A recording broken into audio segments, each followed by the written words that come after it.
नमस्कार दोस्तों। यूं तो मैंने अब तक हजारों साक्षात्कार किए हैं, लेकिन आज हम आप लोगों को एक ऐसी शख्सियत से रूबरू कराने जा रहे हैं जो किसी परिचय की मोहताज नहीं है, लेकिन फिर भी आप लोगों के बीच उनके बारे में कुछ बताना ज़रूरी समझता हूँ। इनका नाम है ध्रुव अग्रवाल। ये उद्योगपति घराने से संबंध रखते हैं और इन्होंने चार्टर्ड अकाउंटेंट की डिग्री हासिल की है। कंपनी सेक्रेटरी भी रहे हैं। लंदन और यूएसए से बड़ी शिक्षा हासिल की है। एडवोकेट हैं, उद्योगपति हैं, राजनीतिक हैं, लेखक हैं। इनकी कितनी योग्यताओं के बारे में बताया जाए कम है। किसी भी राजनीतिक दल के नेताओं से इनका सीधा संवाद है। प्रभावशाली होने के नाते ये गरीब तबके के कमज़ोर लोगों की सेवा में भी दिन रात एक करे रहते हैं। ये लोगों की मदद के लिए अपनी गाड़ी, अपना पेट्रोल, अपना समय बर्बाद करते हैं। इनके मित्र बंधु ये भी कहते हैं कि आप अपने इन संबंधों का फ़ायदा उठाइए, पैसा कमाइए, लेकिन ये एक धुन के पक्के हैं और गौ सेवा में भी बहुत दान पुण्य का काम करते हैं। इसलिए इनकी बात समाज का कोई भी भारी भरकम व्यक्ति, वो चाहे न्याय व्यवस्था से हो, चाहे प्रशासनिक व्यवस्था से हो और चाहे विधायिका से, यानी कि किसी भी मंत्रिमंडल का सदस्य हो, विधायक हो, एमपी हो, मंत्री हो, इनकी बात नहीं टाल सकता। तो आइए मिलते हैं ध्रुव अग्रवाल जी से और जानते हैं उनकी इस जर्नी के बारे में। नमस्कार ध्रुव जी। नमस्कार नमस्कार। ध्रुव जी, मेरा पहला सवाल ये है कि आपको भगवान ने इतनी ज्यादा प्रतिभा दी है, आप इतनी डिग्रियों के मालिक हैं, इतना ज्ञान अर्जित किया है, अग्रवाल समाज से होने के बावजूद आपकी मान्यता हिंदू धर्म के और सेक्ट्स में भी है। सिख लोग भी आपको उतना ही प्यार करते हैं। मुसलमानों के बीच में आपकी एक बहुत मजबूत छवि है, लोग आपको अपने फंक्शन में बुलाते हैं। दलित समाज भी आपको सर आंखों पे बिठाता है।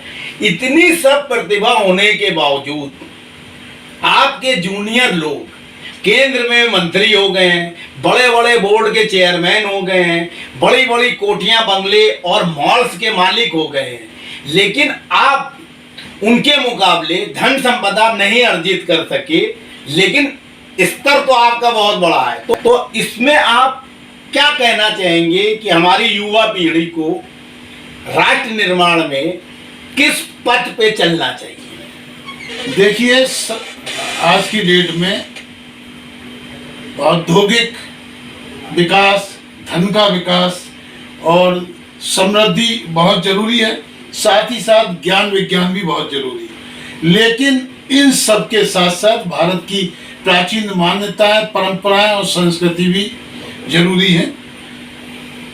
तो जैसा आपने बताया, मेरा तो जन्म ही फैक्ट्री के अंदर हुआ, क्योंकि नीचे हमारी फैक्ट्री हुआ करती थी और ऊपर हम रहा करते थे। लेकिन मैंने देखा कि जो औद्योगिक घरानों को, व्यापार को बहुत परेशान किया जा रहा है। हिंदुस्तान के अंदर देश आज़ाद हुआ, सारे जहां से अच्छा हिंदुस्तान, ये हर गली में गाया गया। सबने सोचा खुलकर करेंगे व्यापार, अब होगी तरक्की, अब होगा भारत का विकास, लेकिन ऐसा हुआ नहीं, क्योंकि कुछ लोगों ने नारे देकर, लोकतंत्र के नारे देके, डेमोक्रेसी के सत्ता पर कब्जा कर लिया और वो सत्ता को विरासत समझ के अपने हितों के लिए उसका संचालन करने लगे। जिन लोगों ने कभी व्यापार नहीं किया वो व्यापार करने लगे। जिन लोगों ने कभी शिक्षा ग्रहण नहीं करी वो बन बैठे शिक्षा मंत्री। जिन्होंने कभी निर्माण नहीं किया, केवल विध्वंस किया, वो बन बैठे विध्वंस निर्माण मंत्री। वो अब बताते हैं कैसे निर्माण करना चाहिए, कैसे व्यापार करना चाहिए, कैसे शिक्षा। इसकी वजह से देश पिछड़ता गया और 1 रुपए का डॉलर जो आज़ादी के समय में था, वो डॉलर जाके 75 रुपए को भी पार कर गया।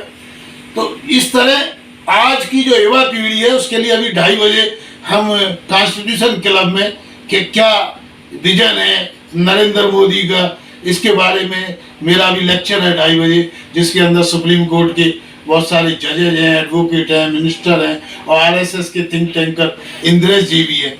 मैं केवल ये कहना चाहूँगा कि देश का विकास आर्थिक समृद्धि से ही हो सकता है, और वो आर्थिक समृद्धि आत्मनिर्भर भारत की होनी चाहिए, और ये वास्तविक होनी चाहिए, ना कि नारे। माननीय प्रधानमंत्री के नारे बहुत अच्छे हैं, लेकिन धरातल पे कार्य हो नहीं रहा है। ध्रुव जी, आपने अपनी युवावस्थी से लेके आज तक प्रधानमंत्री, चाहे राजीव गांधी हो, नरसिम्हा राव हो, गुजराल हो, अटल जी हो या अब नरेंद्र मोदी जी हो, सबके मंत्रालय के थिंक टैंक, बड़े बड़े आईएएस पीसीएस के जो ग्रुप होते हैं, उन लोगों ने आपसे तरह तरह के मसलों पर सलाहें ली और उन सलाहों को इम्प्लीमेंट भी किया और क्रेडिट खुद ले लिया। आपको आज तक उसका क्रेडिट नहीं मिला। इवन बहुत सी अच्छी योजनाएं आपके बताए हुए रास्ते पे चल रही हैं, लेकिन उसमें कुछ में कमियां भी आ गई, ब्यूरोक्रेसी में जो लाल फीता चाहिए या भ्रष्ट अधिकारी हैं। इस पर आप क्या कहना चाहिए? देखिए, जहाँ तक रिकॉग्निशन की बात है, माननीय राजीव गांधी जी ने मुझे सम्मानित किया, माननीय मनमोहन सिंह जी ने मेरे को सम्मानित किया और बड़े प्लेटफॉर्म पे किया, विज्ञान भवन में किया। प्रतिभा देवी पाटिल ने मेरे को सम्मान किया। मेरे को लंदन के अंदर 70 देशों के चीफ जस्टिस, जहाँ प्रधानमंत्री कार्यालय के जो मंत्री थे बी नारायण स्वामी भी उपस्थित थे, लंदन में भी सम्मान मिला। थाईलैंड के अंदर थाई लॉ काउंसिल ने मेरे को आजीवन ऑनरेरी मेंबरशिप दी। राजा ने लंच पे इनवाइट किया। चाइना के अंदर, वियतनाम के अंदर, तो बेसिकली विदेशों में और बड़े लेवल पे मेरे को सम्मान मिला। लेकिन जहाँ तक पदों की बात है, पदों के लिए आपको वो पदों के लिए सही नहीं बोलना होता। पदों के लिए आपको गुलामी करनी होती है उनके विचारों की। वो चाहते हैं जो हम कहना चाहते हैं वो बोलिए, तब वो पद देते हैं, कोई भी सरकार हो, क्योंकि सरकार सबकी नहीं हो सकती।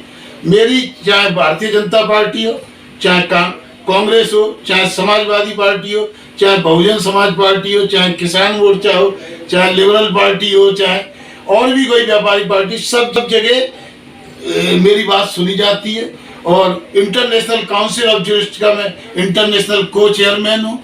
हमने चाइना पे केस किया इसके लिए और 35 लाख करोड़ रुपए compensation UN human right commission ने हमारा केस को रजिस्टर किया, लेकिन बाद में हमारी भारत सरकार ही डिग गई। तो ऐसा नहीं है, अपन लेवल पे सम्मान मिला है, लेकिन पदों के लिए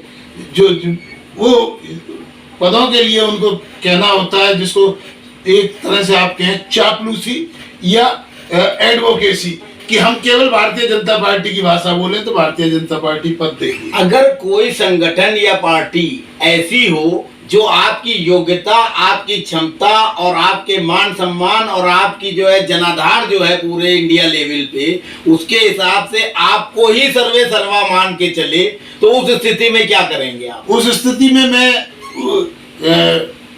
इलेक्शन लड़ूंगा, फाइट करूंगा, क्योंकि ये मेरे को पता है कि बिना सत्ता के वो परिवर्तन नहीं किया जा सकता जो परिवर्तन हम करना चाहते हैं। और हमने बहुत कोशिश की, लेकिन जहां जहां सत्ता हमारे हाथ में थी वही हम चेंज कर पाए। जितने भी आंदोलन थे जो हमने किए, हमने सारी केबल नेटवर्किंग और ब्रॉडकास्टिंग नेटवर्क, जीटीवी, आज तक, और सबको झुकाया। 9/9/2001 को दूरदर्शन पे न्यूज आई कि एक युवक ध्रुव अग्रवाल ने केबल एंड ब्रॉडकास्टिंग एसोसिएशन, जो कि हिंदुस्तान में सबसे पावरफुल मानी जाती है, उसको झुकने पे मंजूर कर दिया। और उस समय मेरी उम्र केवल मैं 30-32 साल की उम्र के अंदर मैंने सबको झुकाया। अच्छा, ये 5 राज्यों में चुनाव हो रहे हैं, उत्तर प्रदेश, उत्तराखंड, गोवा, मणिपुर और पंजाब, और दिल्ली में नगर निगम के चुनाव हैं पिछले 5-6 महीने के अंदर, अभी आगे होने वाले हैं। इसमें आपकी क्या रणनीति है? इसके लिए हमने 300 पॉलिटिकल पार्टियों का ग्रुप बनाया है। अर्थ क्रांति और उसको बीच में हम कभी कभी व्यापारी अर्थ क्रांति कह देते हैं, क्योंकि व्यापारिक पार्टी, क्योंकि व्यापारियों का भी मैं राष्ट्रीय नेता हूँ, उद्योगों का भी मैं राष्ट्रीय नेता हूँ, सीए का राष्ट्रीय नेता हूँ, वकीलों का मैं अंतरराष्ट्रीय नेता। भारत सरकारी लिख गई, तो ऐसा नहीं है, अपन लेवल पे सम्मान मिला है, लेकिन पदों के लिए वो पदों के लिए उनको कहना होता है, जिसको एक तरह से आप कहें चापलूसी या एडवोकेसी, कि हम केवल भारतीय जनता पार्टी की भाषा बोलें तो भारतीय जनता पार्टी पद देगी। अगर कोई संगठन या पार्टी ऐसी हो जो आपकी योग्यता, आपकी क्षमता और आपके मान सम्मान और आपकी जो है जनाधार जो है पूरे इंडिया लेवल पे, उसके हिसाब से आपको ही सर्वे सर्वा मान के चले, तो उस स्थिति में क्या करेंगे आप? उस स्थिति में मैं इलेक्शन लड़ूंगा, फाइट करूंगा, क्योंकि ये मेरे को पता है कि बिना सत्ता के वो परिवर्तन नहीं किया जा सकता जो परिवर्तन हम करना चाहते हैं। और हमने बहुत कोशिश की, लेकिन जहां जहां सत्ता हमारे हाथ में थी वही हम चेंज कर पाए। जितने भी आंदोलन थे जो हमने किए, हमने सारी केबल नेटवर्किंग और ब्रॉडकास्टिंग नेटवर्क, जीटीवी, आज तक और सबको झुकाया। 9/9/2001 को दूरदर्शन पे न्यूज आई कि एक युवक ध्रुव अग्रवाल ने केबल एंड ब्रॉडकास्टिंग एसोसिएशन, जो कि हिंदुस्तान में सबसे पावरफुल मानी जाती है, उसको झुकने पे मंजूर कर दिया। और उस समय मेरी उम्र केवल मैं 30-32 साल की उम्र के अंदर मैंने सबको झुकाया। अच्छा, ये 5 राज्यों में चुनाव हो रहे हैं, उत्तर प्रदेश, उत्तराखंड, गोवा, मणिपुर और पंजाब, और दिल्ली में नगर निगम के चुनाव हैं पिछले 5-6 महीने के अंदर, अभी आगे होने वाले हैं। इसमें आपकी क्या रणनीति है? इसके लिए हमने 300 पॉलिटिकल पार्टियों का ग्रुप बनाया है, अर्थ क्रांति, और उसको बीच में हम कभी कभी व्यापारी अर्थ क्रांति कह देते हैं, क्योंकि व्यापारिक पार्टी, क्योंकि व्यापारियों का भी मैं राष्ट्रीय नेता हूँ, उद्योगों का भी मैं राष्ट्रीय नेता हूँ, सीए का राष्ट्रीय नेता हूँ, वकीलों का मैं अंतरराष्ट्रीय नेता हूँ, टीचरों का भी मैं नेता हूँ, और उसके अलावा मैं जर्नलिस्टों के लिए भी फाइट कर चुका हूँ। बहुत पहले हिंदुस्तान टाइम्स के अंदर पहली बार जो हड़ताल कराई थी वो मैंने कराई थी। मैं international federation of working journalist association, Delhi union of working journalist का भी मैं कंसल्टेंट था। वो लोग मेरे को अपना गुरुमूर्ति कहते थे।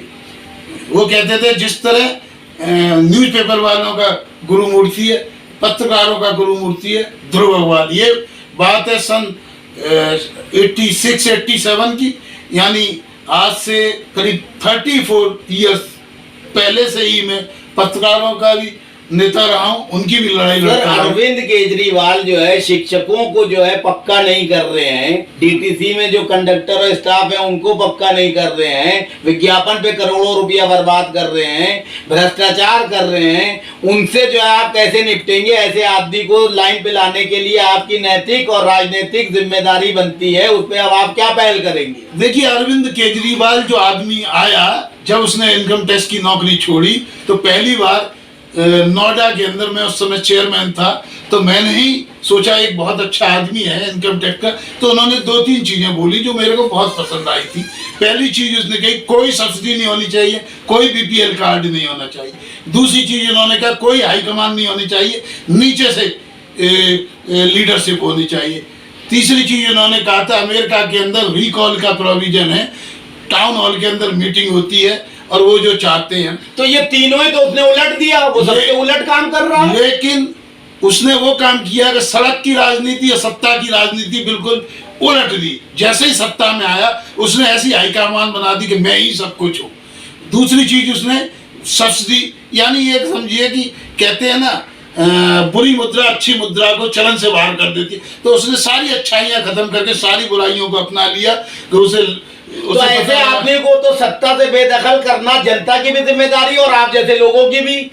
हमारी बहुत बड़ी जिम्मेदारी है कि इस तरह का आदमी तो सत्ता में होना ही नहीं चाहिए, ये नासूर है। इससे पूरा संसार हंस रहा है कि देश की राजधानी के अंदर टैंकरों में लग के पानी के लिए आदमी बेचैन है, जहां बात कर रहे हैं हम वर्ल्ड की सुपर पावर, बेचैन है जहां बात कर रहे हैं हम वर्ल्ड की सुपर पावर के लिए। हमारे यहाँ सफाई नहीं हो रही, हमारे यहाँ पीने को पानी नहीं मिल रहा, लोग लाइन में लग के राजधानी में पानी पी रहे हैं, हवा रहने लायक नहीं है। कहीं भी जो है म्यूनिसिपैलिटी खर्चा नहीं करती। जहाँ की म्यूनिसिपैलिटी और सरकार में लड़ाई होती है। पूरे देश की राजधानी जो कि एक सैंपल होना चाहिए कि ये देश है, वो बस्ट है। ऐसा देश मतलब राजधानी का जो नेतृत्व हो रहा है। और ये कोरोना काल में सामने आया, जिन की बात की जाती थी, हमने घर घर कोने कोने में मेडिकल सेंटर खोले हैं, हमने वो खोले हैं, वो सब चीजें सामने आ गई। वो भी मांगते ही नजर आए कि सरकार ये नहीं दे रही, केंद्र सरकार ये नहीं दे रही। अरे जब केंद्र सरकार नहीं दे रही तो आप किस चीज की सरकार हो? यदि आप पे कोई पावर नहीं है तो आप रिजाइन क्यों नहीं करते? आप जिनका विरोध करते हो, मैं आपको लाठी मार के कुछ नहीं ले सकता। मैं उन्हीं को लाठी मारूं और उन्हीं को गाली दूं और उनसे कहूं कि भाई मेरे को मदद कर दो, कौन करेगा? तो इसलिए यदि आपको लगता है कि वो पावर लायक नहीं है तो आप किस लिए बने हुए हो? केवल इस लालच में कि हमको एक बड़ी गाड़ी मिल गई, क्योंकि हम पहले बलेनों में चलते थे, हमें एक बंगला मिल गया, हमने अपने एमएलओ की तनख्वाह कई गुनी कर तो दी। इसको एक्सपोज करना चाहिए ना, ये किस तरह का नकारा आदमी है सीएम बना है। सीएम आदमी का मतलब है कि मैं जो कहता हूं, मैं कहता हूं कि मैं मेट्रो में सफर करने जाऊंगा, उसके बाद में मैं एमएलओ की तनख्वाह कई गुना बढ़ाऊंगा, उनको कहता हूं कि फ्लैट दूंगा, बंगला नहीं दूंगा, सबको बंगले दिलवाऊंगा, उसके बाद बड़ी गाड़ियों में चलूंगा। यानी मेरा नाम है अरविंद केजरीवाल, जो मैंने बोल दिया उसका मैं उल्टा करूंगा।